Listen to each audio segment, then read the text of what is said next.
안녕하세요. 여러분은 오늘 어떠한 하루를 보내고 계신가요? 저는 가을이 왔으니 옷장을 정리하면서 긴팔을 입는데 벌써 올해가 얼마 남지 않았구나라는 생각을 했습니다. 정말 시간이 눈 깜짝할 새에 지나가 버리는 것 같아요. 오늘은 꿈과 관련된 신기한 이야기를 준비했어요. 엄마의 꿈속에서 딸을 구한 이야기인데요. 함께 산속으로 들어가 보시죠. 저는 톡톡 사연 한이입니다. 안녕하세요. 저는 어느덧 40살을 바라보고 있는 대한민국의 평범한 여자입니다. 오늘은 여러분들의 사연을 들으면서 시댁과의 재밌는 에피소드를 한번 꺼내보고 싶어서 이 글을 쓰러 하게 되었습니다. 저는 경기도에서 태어나 살아온 평범한 사람입니다. 아버지는 구급 공무원으로 일해오셨고 어머니는 가정을 알뜰하게 꾸리시는 분이셨습니다. 가족은 안쪽으로 죽으셨었습니다. 당연히 외벌이 공무원 가정이었기 때문에 금전적으로 넉넉하지는 못했습니다. 그래도 아버지가 성실하게 월급을 어머니에게 가져다 주셔서 저희 가족은 화목하게 잘 살아왔습니다. 다만 자라면서 아쉬웠던 점은 친구들이 있는 자매가 없던 것이었습니다. 언니보다는 특히 여동생이 있는 친구들이 부러웠어요. 여동생이 있어서 미주알 고주알 모든 일을 함께하고 이야기를 나누면서 지내는 친구들이 한없이 부러워졌죠. 남동생은 너무 말이 없어서 재미가 없었었거든요. 그렇지만 그것 말고는 제 생활에 나름 만족하며 학창시절을 보냈던 것 같아요. 나이가 들고 고등학생이 되자 저는 제 진로 고민을 시작했습니다. 뭐라고 하고 싶은지 정확하게 정해 놓은 것이 없이 공부만 하다 보니 막상 고3이 되자 너무 고민이 되더라고요. 앞으로 어떤 직업을 가지고 어떤 삶을 살아야 할지 제 스스로 학교를 벗어나 제 삶을 결정한다는 게 굉장히 어려운 선택이라고 느껴졌죠. 그러던 중에 문득 제가 아버지를 존경한다는 것을 깨닫게 되었습니다. 매일 아침 8시에 출근하시고 저녁 6시에 퇴근하시며 시계추처럼 하루를 쌓으신 아버지의 성실함이 대단하게 느껴지고 있습니다. 저도 하루하루 그렇게 일상을 쌓아가고 나라를 위해서 제 작은 힘이 남아 보태는 그런 삶을 살고 싶었습니다. 다행히 성적이 나쁘지 않아서 요즘 말하는 인서울대학을 진학하려고 하는데 고3 당시 선생님께서 그러시는 거예요. 근데 수영아 나중에 공무원이 되고 싶다고 했어요. 혹시 경찰 공무원은 어때요? 네, 경찰 공무원이요. 응, 어때요? 평소에 리더십이 있고 성실한 모습을 보이세요. 좋은 경찰이 되기 위해 노력할 수 있을 것 같아요. 한번 고민해보고 결정하시는 게 어떨까요? 저는 경찰이라는 직업에 대해 생각해 본 적이 없었지만 체육 시간에 주장을 맡아 경기를 승리로 이끈 적도 있고 경찰의 로망을 품은 적도 있었어요. 그래서 경찰 행정학과를 진학하여 경찰로 일하고 싶다는 결심을 하게 되었습니다. 대학 생활은 고등학교 때보다 더 바쁜 일정을 감당해야 했는데 고등학생 때부터 꿈꿔왔던 카페 아르바이트를 20살 때 시작했고 그곳에서 현재의 남편을 만나 운명을 느꼈어요. 남편은 저와 같이 아르바이트를 한 지 인근 대학교 경영학과 학생이었는데 저와 동갑내기로 20살이었습니다. 같이 일을 하다가 정이 들어서 군대에 갈 때 격려도 해주고 전화도 받아주고 하다 보니 군대에 제대하기 전에 우리는 사귀는 사이로 발전하게 되었어요. 군대에서 전역한 후에는 그 사람도 저도 한참 취업 준비로 바빴고 30살이 되었을 무렵 우리는 각각 경찰과 은행원이 되어 사회에서 몫을 함께 하게 되었죠. 그리고 서로의 직장에 확신을 갖게 되자 결혼 이야기가 나오기 시작했어요. 저는 남자친구의 부모님께 인사를 드리게 되었습니다. 만나기로 한 장소는 연회장이 있고 개별룸이 있는 인근의 유명한 고깃집이었습니다. 특히 돼지 양념갈비가 맛있는 집이었죠. 저는 베이지색 원피스를 입고 멋진 자켓도 걸치고 핸드백도 들고 식당으로 갔습니다. 남친의 가족분들은 먼저 오셨는데 그 나이든 평범한 분들이시었고 저를 보고 미소를 지셨습니다. 다행히 이 여자를 마음에 들어 하시는 것 같았어요. 특히 어머니께서는 저를 보고 아가씨가 너무 곱다며 그래 경찰을 한다고 들었는데 일이 험한지 않냐고 걱정을 해주셨어요. 저는 주로 행정 업무가 많아서 괜찮다고 말씀드렸고 어머니께서는 아파트 상가에서 국수집을 운영하셨는데 다음에 국수 먹으러 오라고 사양하셔서 저는 호의적인 어머니의 모습을 보며 긴장을 풀 수 있었어요. 남자친구의 가족들을 만나고 나니 아이 집에 시집 가면 마음 편하게 살 수 있겠구나 그러는 생각이 들었어요. 부모님들이 인상도 좋으시고 푸근한 느낌이었거든요. 그래서 우리 커플은 1년 정도 동안 연인으로 지냈어요. 남자친구도 직장에 적응하는 시간이 필요했고, 저도 직장에 적응하는데 정신이 없었기 때문에 한동안은 결혼 생각도 하지 않고 바빴어요. 그러나 우리가 그런 상황에서 있는 게 마땅치 않은 것 같았는지, 양쪽 부모님들이 계속해서 돌아가면서 직장도 안정되어 있는데 이제 결혼하는 게 어떨까라는 말을 하셨어요. 서로 잘 맞고는 하는데 괜히 시간을 끌면 관계가 틀어질 수도 있다면서 재촉을 하셨습니다. 그래서 우리는 양가 부모님과 함께 살기 시작했어요. 저희는 30대에 결혼을 하게 되었고 결혼 후에 신혼여행을 다녀와서 정신없이 살았어요. 결혼 한 해가 지난 후에 아이가 생겼는데 남편과 함께 기뻐하며 태교를 하고 무사히 출산했어요. 출산 고통은 예전에 들었던 것보다 훨씬 끔찍했어요. 주사를 맞았음에도 불구하고 인간이 견딜 수 있는 고통의 한계를 느꼈어요. 고통으로 인해 마지막에는 힘을 잃어서 많이 힘들었어요. 아이가 나오지 않으면서 너무 힘들어서 남편에게 수술을 받겠다고 말했어요. 사모님의 경우 수술도 괜찮다고요. 그것 같습니다. 지금은 좋지 않아요. 그런데 의사 선생님도 수술을 권하고 있는 와중에 남편이 갑자기 수술 동의를 망설이는 것이었어요. 그러지 말고 아기한테 자연분만이 좋다는데 조금 더 힘을 내보면 안 될까요? 라고 했죠. 자기야, 나 진짜 너무 힘들다니까. 그러면 한 번만 더 힘을 내보세요. 라고 말하며 간호사가 올라와서 누르기 시작했습니다. 한 번만 기계식분만 시도를 해볼게요. 갑자기 산소호흡조를 씌우고 있는 제 위에 간호사가 올라왔습니다. 그리고 갈비뼈 부분에서 아래로 쑥 나가고 배를 힘껏 누르더군요. 저는 마지막으로 남은 힘을 다하여 힘을 주었습니다. 그 순간 의사님은 마치 뚫어뻥같이 생긴 것처럼 아기 머리를 붙여 아기를 끄집어냈어요. 그렇게 우리 아기는 우여곡절 끝에 세상에 태어났습니다. 저는 마지막에 남편이 수술을 망설이는 것이 좀 섭섭해져서 저는 지나가듯이 한번 물어봤습니다. 근데 자기야, 아까 왜 수술 동의하는 거 망설였던 거야?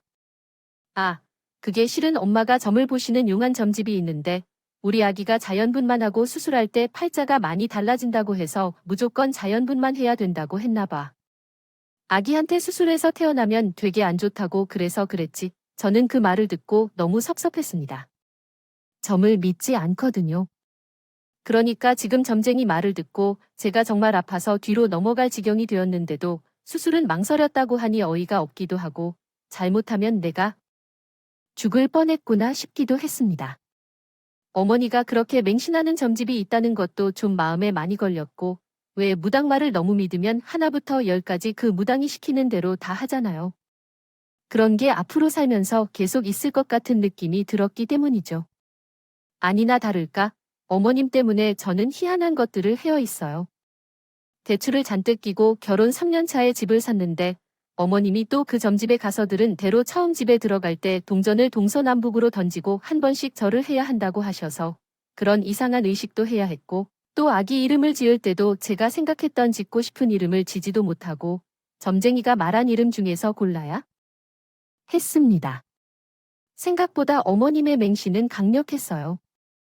해마다 새해가 되면 그 점집에 가는 것이 연례 행사였고 집안에 어떤 우환이라도 있으면 전 게임 무조건 의존하시더군요. 성당을 꾸준히 가지는 않지만 고등학교 때 천주교 재단 학교를 나와 세례를 받은 저로서는 마음속에 항상 천주교 신자라는 생각을 품고 있기에 더욱이 어머님의 그런 행동은 이해가 되지 않았습니다. 그렇다고 어르신에게 이래라 저래라 할 수도 없는 노릇이어서 저는 적당히 어머님이 꼭 하라고 강조하는 것은 좋은 게 좋은 거라고 하는 신용이나마 하고 어지간하면 점집 이야기는 못 들은 것으로 하기로 했습니다. 그렇게 제가 결혼한 지 3년이 되었을 남편의 남동생인 도련님이 결혼한다는 소식을 들었습니다. 대학교 동아리에서 만난 친구로 지내다가 사귄 지 1년 정도 되었다는데 여자친구의 직업이 의사라고 하더군요. 시부모님은 직업이 좋은 며느리가 너무 흡족하셔서 싱글벙글 웃으면 너무 좋아하셨어요. 소위 말하는 4차 직업을 가진 것이니까요. 저도 의사 동생이 기대된다. 어떤 사람인지 궁금했어요. 결혼을 하고 싶다고 시작하는 동생이 인사를 하러 온 그날, 저와 신랑도 아이를 데리고 시댁으로 갔습니다. 어머님은 예비 며느리가 인사로 온다고 일찌감치 불러서 음식을 하셨는데 무슨 잔치 일도 아닌데 잡채가 난리가 났습니다. 음악, 의사 동생에 대한 기대심으로 어머니는 들뜨고 계셨죠. 응, 직업이 의사라면 맛있는 것도 많이 먹을 수 있겠지 내가. 음식이 입에 맞지 않는다고 하니 어떻게 해야 할까요? 맛있어야 할 텐데 걱정스럽네요. 어머니, 며느리가 들어오는데 그렇게 신경 쓰십니까? 보통 며느리가 아니신데요. 의사신이 우리 집에서 배우자를 결혼할 때 재산을 뚝딱 해줄 수 있는 것도 아닌데 결혼하겠다고 해주니 얼마나 감사한가요? 이제 우리 둘째 아들은 아주 팔자가 토에 올랐네요. 결혼하고 자식 하나만 낳으면 그 후로는 인생은 정말 예상치 못하게 흘러간다. 김도사가 그렇게 말하더라. 김도서는 어머니가 숭배하는 그 무당의 이름이었다. 나는 오늘은 왜인지 무당 이야기를 전혀 하지 않는다고 느꼈는데 결국 다시 나타났다. 그래서 그 기회를 이용해 더 많은 것을 물어보기로 했다. 그러면 어머님, 저는 내년에 둘째를 낳는 것이 좋다고 하시나요? 그래, 내년에 둘째를 낳기 전에 올해 안에 아이를 먼저 낳으면 되겠다고 했다. 그렇다면 그 둘째가 자라서 우리 부부에게 큰 복을 가져다 준다고 했다. 또한 오늘 오는 사람과 결혼하면 가장 좋다고 했고 결혼 후 5년 이내에 꼭 아이를 낳으면 이혼하지 않고 백년해로 산다고 했다. 김도사가 얼마나 용하신지 그동안 못 맞춘 게 없다고 그렇게 너희와 둘째네 앞길을 좋게 만들어주면 나는 이번 생에 내 할 도리는 다 한 거라고 하더군요. 그 후부터는 마음 편한 노후를 보내면 된다고 했습니다. 저는 무슨 하늘의 계시라도 받은 듯한 어머님의 비장한 태도에 더욱 어이가 없었습니다. 어떻게 점을 적당히 믿어야지 그렇게 맹신할 수가 있는지. 아무튼 그렇게 전을 뒤집고 나무를 붙이고 난리 부르스를 춘 다음 드디어 예비동서가 도착했습니다. 딘동, 어서 와요. 실례하겠습니다. 등장한 동서는 호리호리한 몸에 의사다운 지적인 외모를 가진 사람이었다. 저는 괜히 의사라고 하니 그런지 몰라도 똑똑해 보이는 사람이라는 생각이 들었어요. 첫 만남이라 그런지 동서는 말을 많이 하지 않았고 그저 결혼해서 잘 살겠다는 것이었어요. 산부인과를 전공했다는 동서는 자신도 얼른 아기를 낳고 싶다고 웃으며 말했죠. 그리고 결혼 준비와 관련한 비용 문제 같은 것은 부모님들이 신경 쓸 것도 없이 도련님과 둘이 알아서 해결하겠다고 하더군요. 시댁에서는 돈도 필요 없다고 하니 좋아 죽으려고 하시더군요. 어머님은 김도사가 오래되으니 들어온다고 하더니 정말 그 말이 맞다며 기뻐했고 남편은 어떻게 동생 녀석이 저런 여자를 선택하다니 이상하게 생각해버렸다. 데리고 왔나 신기했고 온 가족이 마치 로또를 당첨한 듯 기뻤습니다. 저는 둘째 며느리 덕을 얼마나 보려고 그렇게 좋아하는지 궁금했습니다.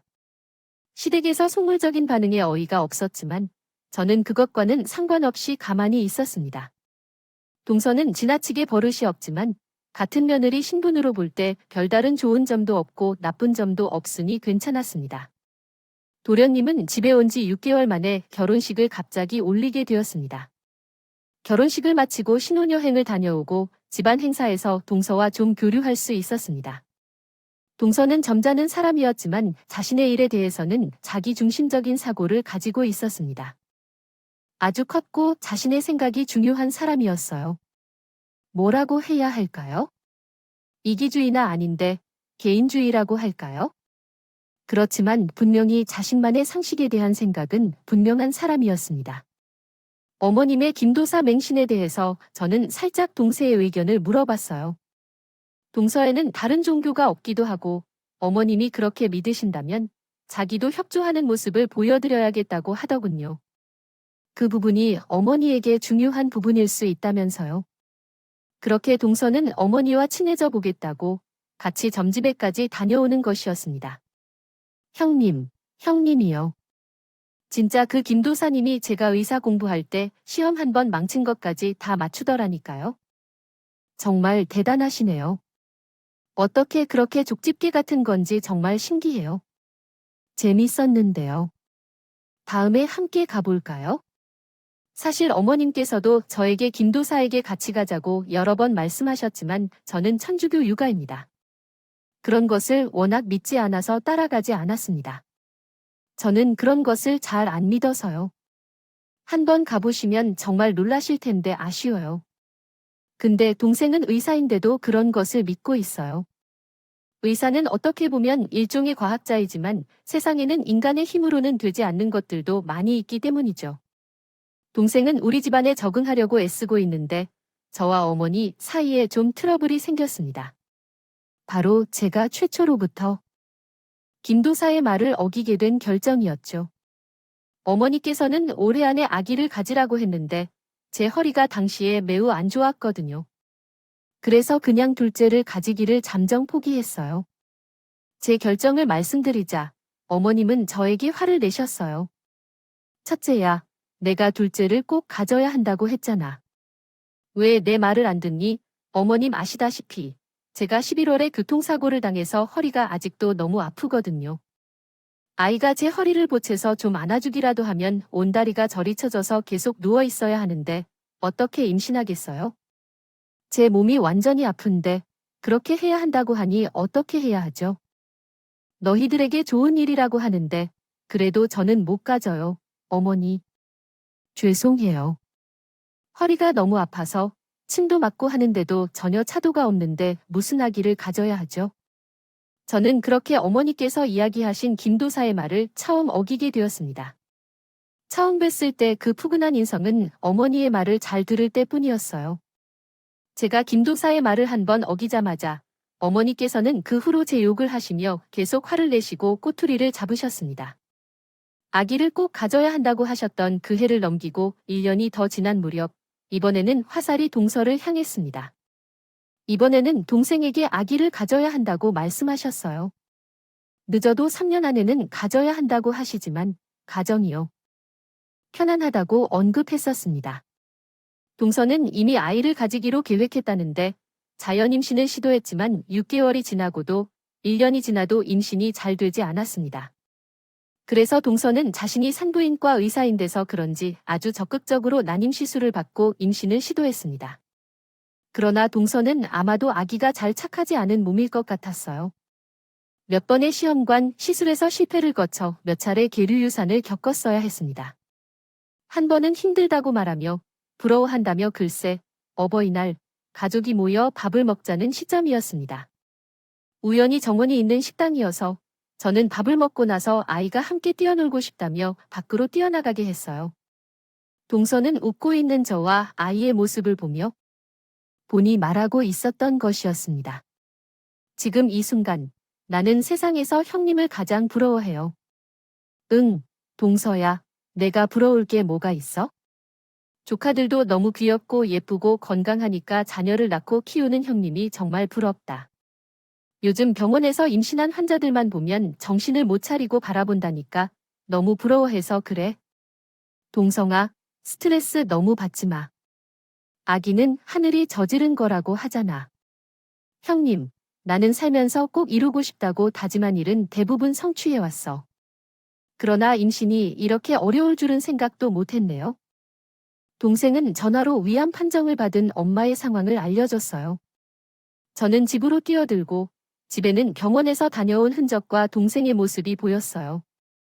방에 누워있는 엄마는 위암이라는 소식을 전해주었어요. 너무 충격을 받은 저는 여러 병원을 돌아다니며 검사를 받아보려고 했지만 문제가 되던 것 같아요. 모두가 위암이라고 하더군요. 그것도 좀 진행이 된 상태라고 해요. 마치 하늘이 무너지는 것 같았습니다. 이제 겨우 저 시집 보내고 손주가 커서 지금까지 평생 고생만 한 우리 엄마가 암이라니. 저는 한동안 엄마를 돌보는데 제 모든 노력을 다했어요. 좋다는 것을 구해서 드리고 수시로 집에 들러 먹을 것을 챙기고 병원에 갈 때마다 모시고 갔죠. 그런데 하루는 시댁가게에 들렀더니 시어머니가 그러시는 거예요. 아가 요새 바쁘니 한 번씩 나와서 가게 일도 돕고 하더니 어머니, 제가 말씀을 못 드렸죠. 저희 어머니가 그거라면 들었다. 편찮으시다고. 그런데 뭐요. 요새 세상에 암이 흔하잖니? 별일이야 있으시겠니? 네, 아니요. 가게에서도 일을 좀 돕고 아이를 돌보는데 신경 써야지. 하루 종일 친정에서의 일에만 매달려 있는 것 같아서 보기가 좀 그래서 말이에요. 엄연히 출가한 외에 있는데 안 그러시냐고요? 저는 어머니의 말에 울컥하고 올라오는 기분이었지만 어른이라 같이 따질 수도 없고 그냥 말없이 못 들은 걸로 하자고 속으로 되뇌이며 참고 있었습니다.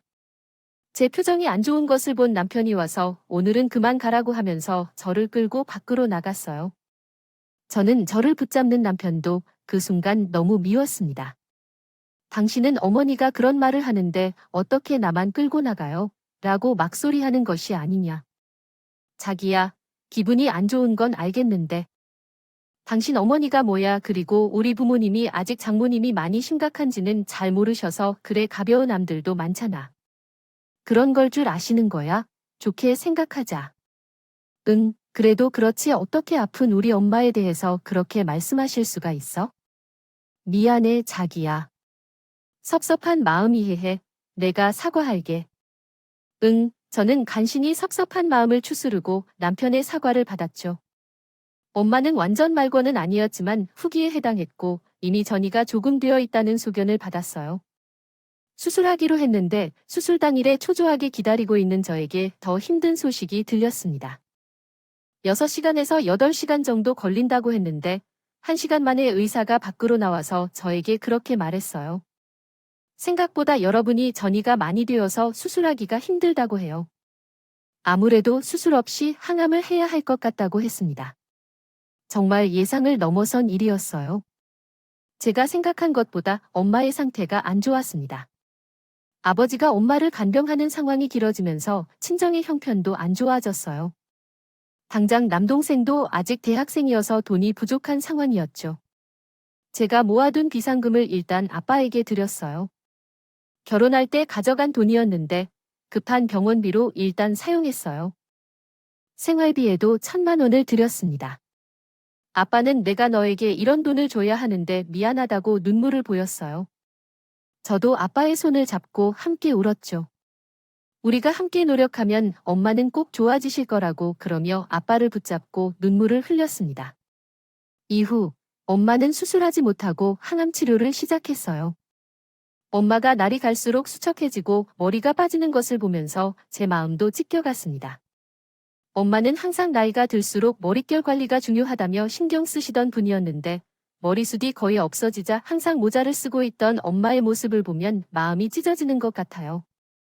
엄마 병문안을 하러 다녀오는 날이면 지하철 화장실에서 그렇게 울면서 정말 제 인생의 본질은 고통일지라도 이렇게 괴롭고 힘들 줄이야.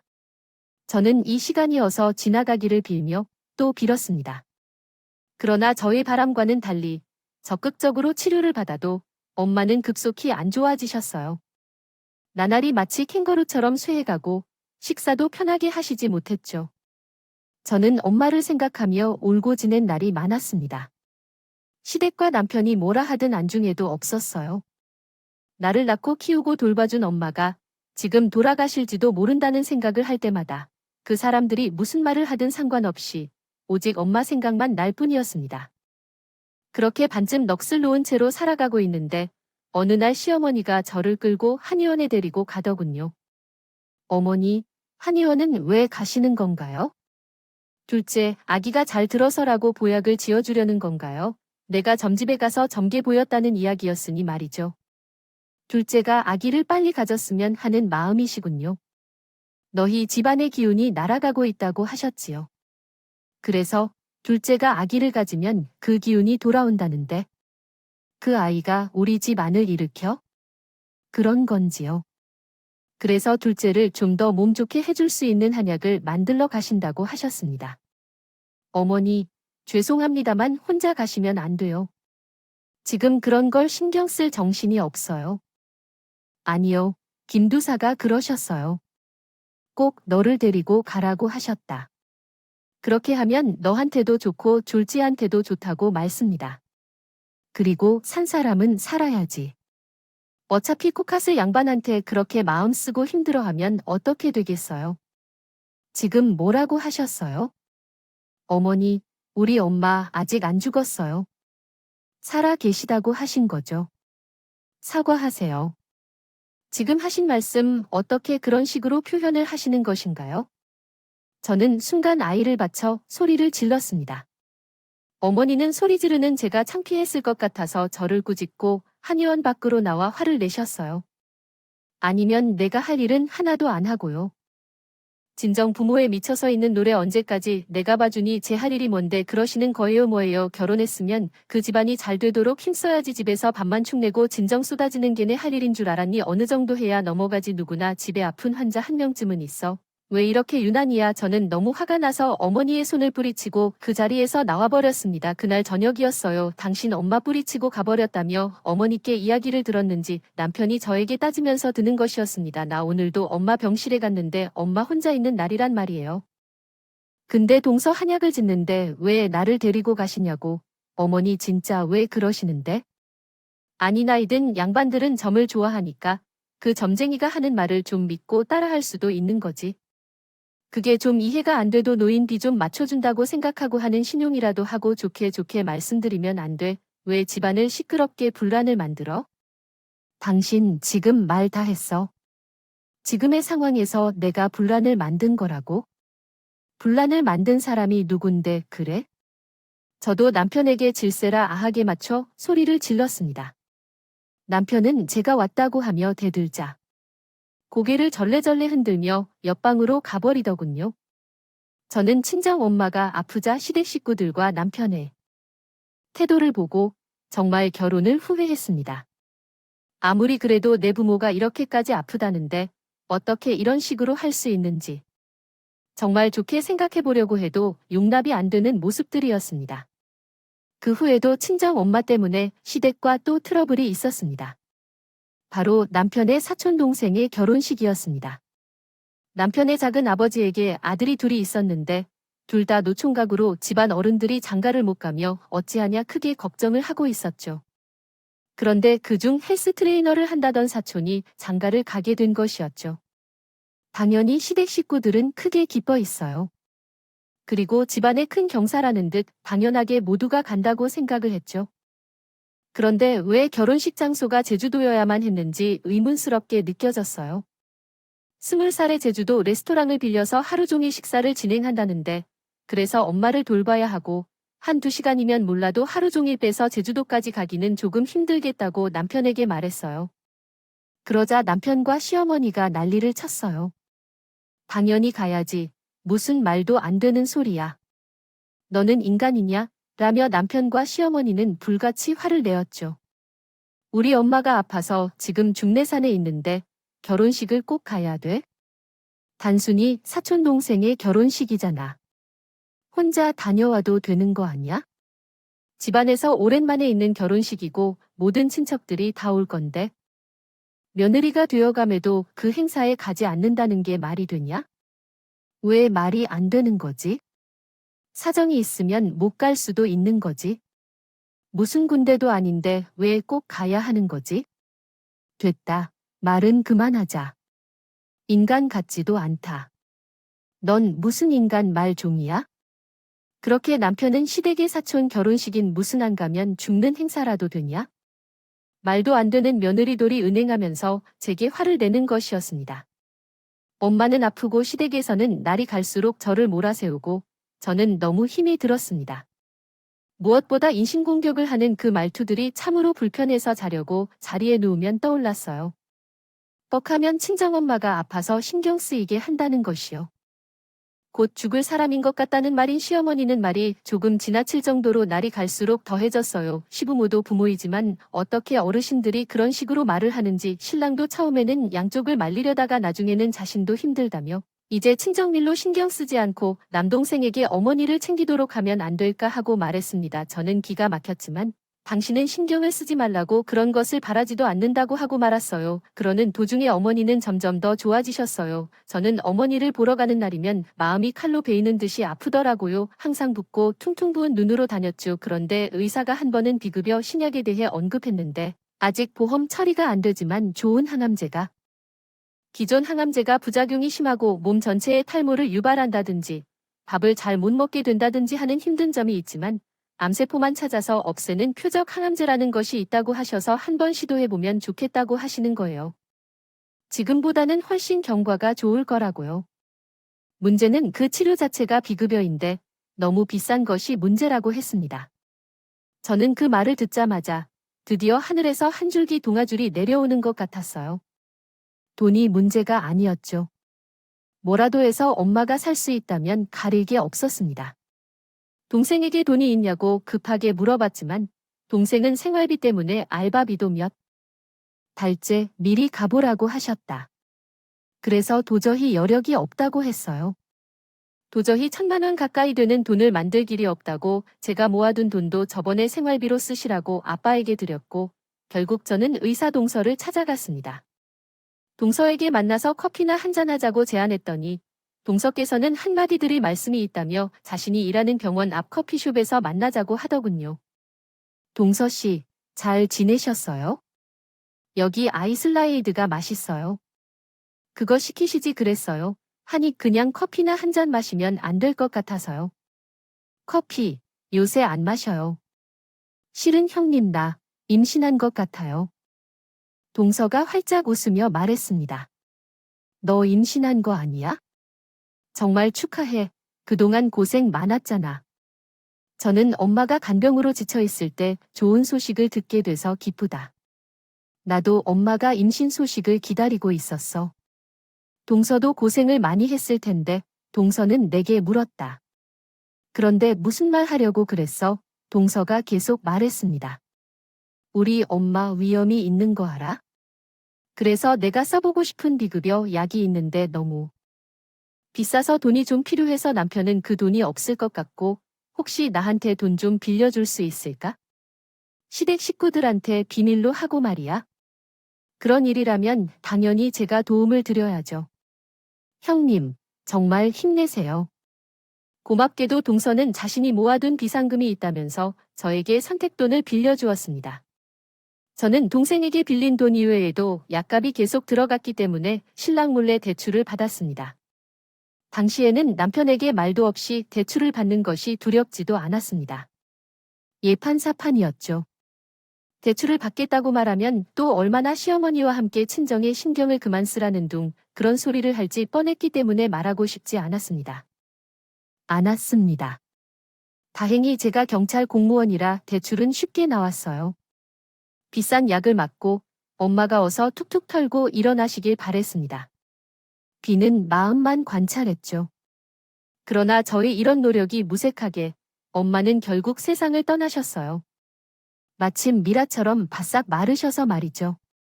오히려 그동안 많이 울어서인지 엄마의 임종 순간에는 눈물이 나지 않았고 그저 비현실적으로만 느껴졌어요.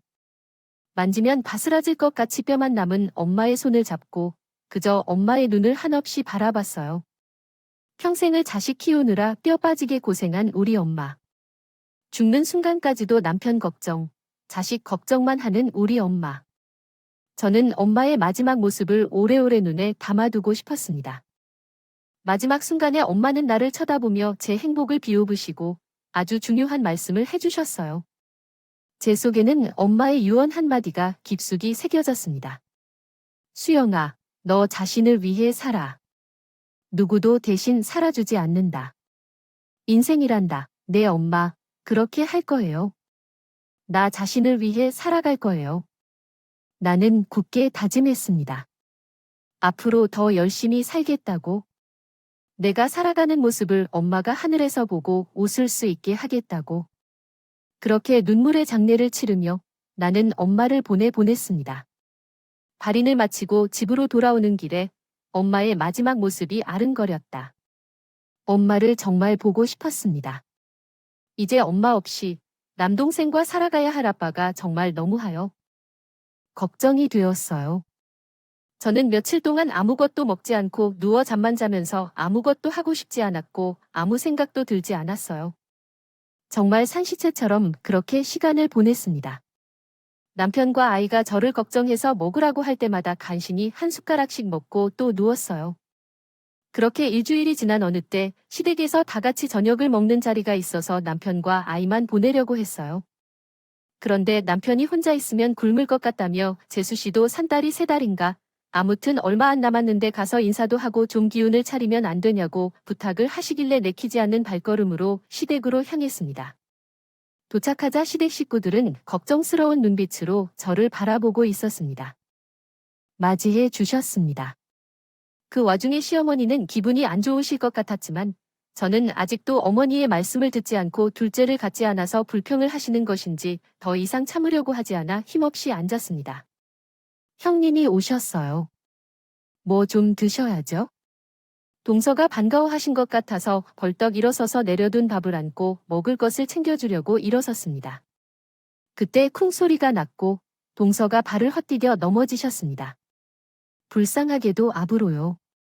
동서는 배를 움켜쥐며 비명을 질렀고 신음소리를 내며 땀을 흘리셨습니다. 모두가 너무 놀라 구급차를 불렀고 동서는 그 구급차를 타고 데려가셨습니다. 저도 너무 놀라 그냥 그 자리에 있었습니다. 가만히 앉아 있는데 갑자기 시어머니가 이제 집에 가라고 말씀하셔서 집에 돌아왔습니다. 그리고 3시간 정도가 지났을 때 갑자기 초인종 소리가 울리기 시작했습니다. 또한 우리 집 문을 세게 두드리는 소리도 들렸습니다. 누구세요? 너 때문에 내가 악기를 가져와서 우리 손주가 나가 죽어 라며 갑자기 시어머니가 뛰어들어와서 제 머리카락을 잡았습니다. 저는 너무 놀라 허우적거리며 시어머니의 거친 소리에 끌려가야 했습니다. 제가 어머니 왜 그러세요? 엄마, 왜 그래요? 라고 할 때 어머니는 제 머리카락을 잡고 뒤로 흔들더니 식식 때문에 놓으시더군요. 유산을 딴다는 김도사가 말했는데 넌 집에 들이지 말라고 했는데 다들 안쓰러워하며 계속 불러서는 둘째가 그렇게 힘들게 가진 아기 유산했다고 다 너 때문이라 집안 말라 했다. 먹으려나 어머니는 그렇게 계속 아들하고 하셨습니다. 저는 어머니의 말에 너무 이해가 가지 않아서 헛웃음이 나더군요. 어머니는 아직도 그 채찍질을 하십니다. 그래서 떠나신 우리 엄마가 악기가 되어서 동사아기를 데려갔다는 거예요. 지금 그걸 말씀하신다고 하십니까? 어떻게 부모를 잃은 제 앞에서 그런 말을 하실 수가 있어요. 어머니 저는 너무나 괴로워 가슴이 느끼며 울부짖었습니다. 사람이 사람으로 태어나서 어떻게 이렇게 모질고 자기 입장 밖을 모를 수가 있는지. 말할 것도 말하지 말아야 하는 것도 그렇게 어려운 일인지 더 이상 저는 시모를 보고 싶지 않았습니다. 너무 정이 떨어지고 끔찍했어요. 그래서 그 길로 이혼하자는 말만 남기고 짐을 싸서 아이를 데리고 친정으로 갔습니다. 그렇게 친정에 와서 지낸 지 3일째 되던 날, 저는 꿈을 꿨습니다. 꿈속에는 돌아가신 어머니가 희한하게도 무당 옷을 입고 점집처럼 보이는 곳에 앉아 계셨어요. 그런데 어머니는 저에게 자꾸 자신이 입은 옷을 가리키는 거였습니다. 저에게 뭔가 이야기를 하고 싶으신 것 같았어요. 저는 엄마를 부르다가